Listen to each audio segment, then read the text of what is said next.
जंगल में जिंदा रहना सिर्फ ताकत का खेल नहीं होता। आज हम एक क्लासिक कहानी के जरिए ये देखेंगे कि कैसे एक छोटी सी गलती एक बहुत बड़े संकट को जन्म दे सकती है और कैसे चतुराई जोर जबरदस्ती से कहीं ज्यादा काम आती है। मतलब ये सिर्फ एक कहानी नहीं बल्कि स्ट्रैटेजी और सर्वाइवल की एक पूरी केस स्टडी है।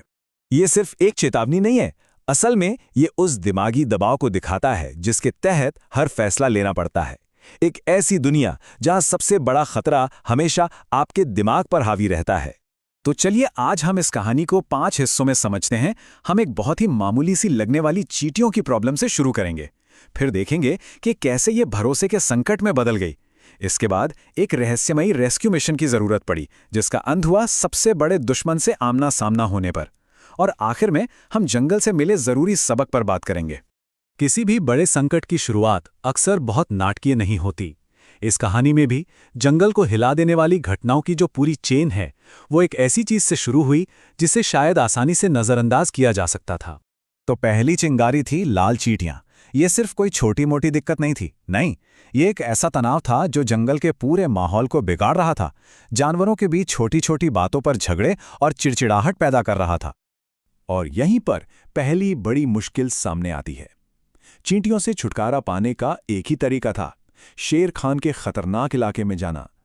ये एक क्लासिक रिस्क रिवॉर्ड वाली सिचुएशन थी। क्या एक छोटी सी समस्या को सुलझाने के लिए एक जानलेवा खतरा मोल लेना सही है? जब दबाव में फैसले लिए जाते हैं तो कई बार नतीजे कुछ और ही निकलते हैं।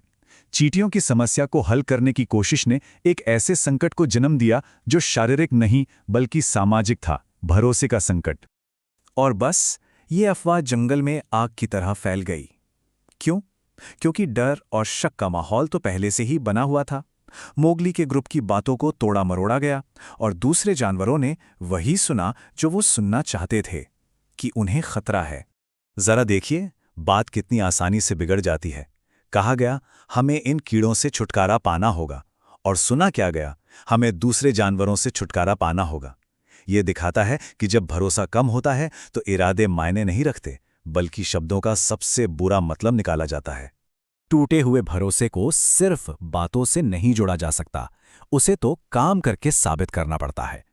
मोगली के ग्रुप को माफी नहीं मिली, बल्कि अपनी वफादारी साबित करने के लिए मुश्किल काम दिए गए, ताकि वे दिखा सकें कि वो अभी भी कम्युनिटी का हिस्सा है। लेकिन ये सब भी काफी नहीं था। शक की खाई इतनी गहरी थी कि ये छोटे मोटे काम उसे भर नहीं पाए।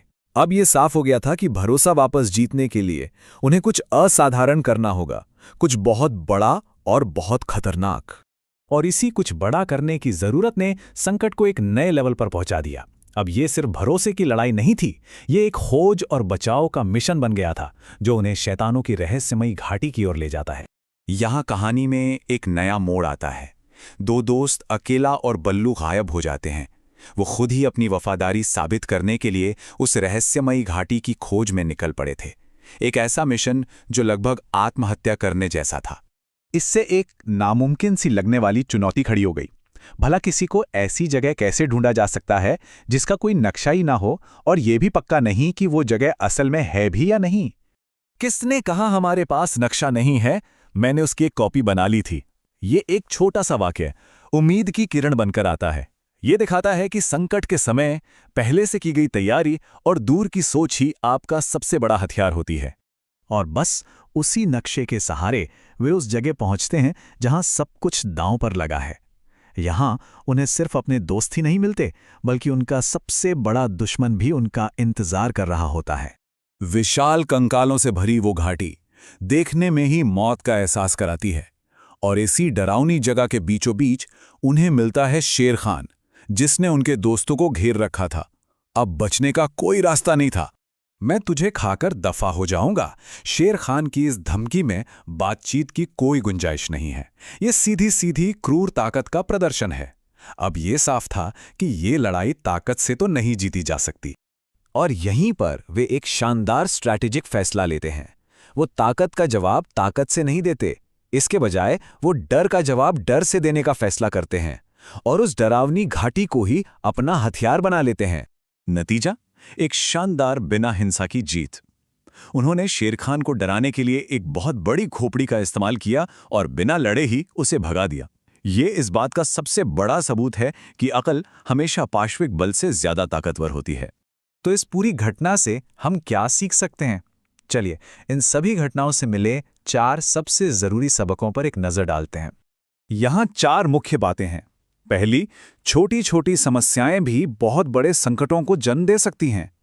दूसरी, भरोसा बहुत नाजुक होता है और उसे कमाना पड़ता है, वो मिलता नहीं है।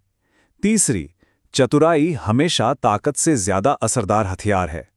और चौथी, एक समुदाय या तो एक साथ खड़ा होता है या फिर एक साथ गिरता है। तो आखिर में यह सवाल बचता है कि जिंदा रहने के लिए सबसे जरूरी क्या है, ताकत, चतुराई या फिर दोस्त? ये कहानी हमें दिखाती है कि शायद असली जवाब इन तीनों के सही बैलेंस में छुपा है। सोचने के लिए एक अच्छी बात है ना?